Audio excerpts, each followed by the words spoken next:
कार्यालय में security guard के लिए सबसे पहले अग्निवीर को चुनूंगा।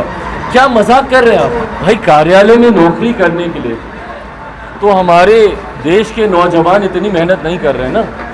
मेडिकल फिजिकल रहकर एग्ज़ाम पिछले 3 साल से एग्ज़ाम का वो इंतज़ार कर रहे हैं, भर्तियों का वो इंतज़ार कर रहे हैं। क्या एक कार्यालय में सिक्योरिटी गार्ड की नौकरी करने के लिए किस तरीके से मजाक उड़ाया जाता है देश के युवाओं का। मैं किसी काम को छोटा नहीं मानता, dignity of work, dignity of labour होना चाहिए, मैं मानता हूँ। पर जिस मेहनत के लिए, जिस पद के लिए हमारे नौजवान इतने समय से मेहनत कर रहे हैं, कहीं ना कहीं तो आपने उनको भ्रम में रखा ना। और आज जब भारतीय जनता पार्टी के एक बड़े नेता का बयान आता है कि अगर मुझे ज़रूरत पड़ेगी तो मैं अपने कार्यालय में सिक्योरिटी गार्ड के लिए सबसे पहले अग्निवीर को चुनूंगा।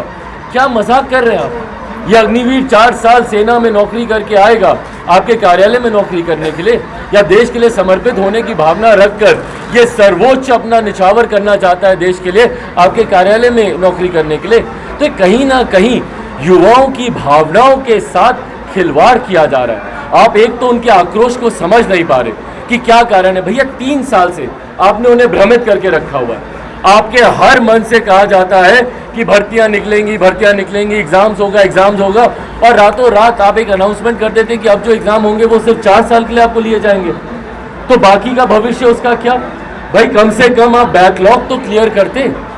जो पिछले 2 साल 3 साल का बैकलॉग है, जो आपने बहुत कन्वीनियंटली आपने कोरोना के ऊपर डालकर आपने उसको टालने का काम किया। 10 राज्यों में चुनाव करा लिए, पर एक आपने ये नहीं करवाया। हाँ, रिटर्न पास कर गए। हाँ, रिटर्न जो पास कर गए हैं, मेडिकल फिजिकल जो कर गए हैं, उसके बाद आप उनको भ्रमित करते रहे कि भैया भर्तियां निकालेंगे, और एकदम से आप एक रात अनाउंसमेंट करते हैं कि जो भर्ती निकलेगी वो सिर्फ 4 साल के लिए निकलेगी। और उसके बाद जले पे नमक ये कह रहे, उसके बाद तो हम उनको पकौड़े तलने के लिए लगाएंगे, तो उनको बार्बर की जॉब दी जाएगी, तो सिलाई चलाने का काम दिया जाएगा, तो उनको कार्यालय में चपरासी का काम दिया जाएगा, तो सिक्योरिटी का काम दिया जाएगा। क्या मजाक कर रहे हैं आप युवाओं की भावना के साथ? मैंने बार बार कहा है कि उनसे संवाद करें। आज संभवतः केंद्र सरकार का एक प्रतिनिधिमंडल युवाओं से संवाद करेगा, उनकी बातों को सुने और उस पर अमल करें, और जितना पुनर्विचार इस योजना में करने की जरूरत है पुनर्विचार करें, और कम से कम ये बैकलॉग पहले क्लियर करें। 3 साल का जो उबाल युवाओं में है, कम से कम पहले उसको प्राथमिकता के आधार पर क्लियर करने का काम है। कार्यालय पे हमला हो रहा है और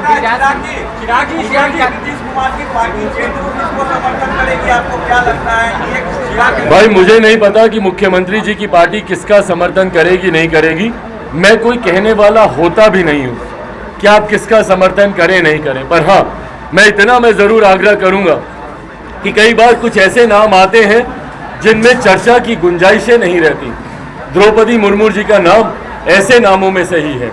एक काबिलियत रखने वाली आदिवासी समुदाय से आने वाली महिला, मुझे लगता है उनका समर्थन हर किसी को करना चाहिए। मैं मुख्यमंत्री जी से भी आग्रह करूंगा, जनता दल यूनाइटेड से भी आग्रह करूंगा कि उनका समर्थन करें। अंतोगत्वा फैसला जनता दल यूनाइटेड को लेना है। मुख्यमंत्री जी की भी एक परंपरा रही है कि पिछली 2 बार का अनुभव है उनका कि वो जिस गठबंधन के साथ होते हैं उसके प्रत्याशी का वो समर्थन करते नहीं हैं।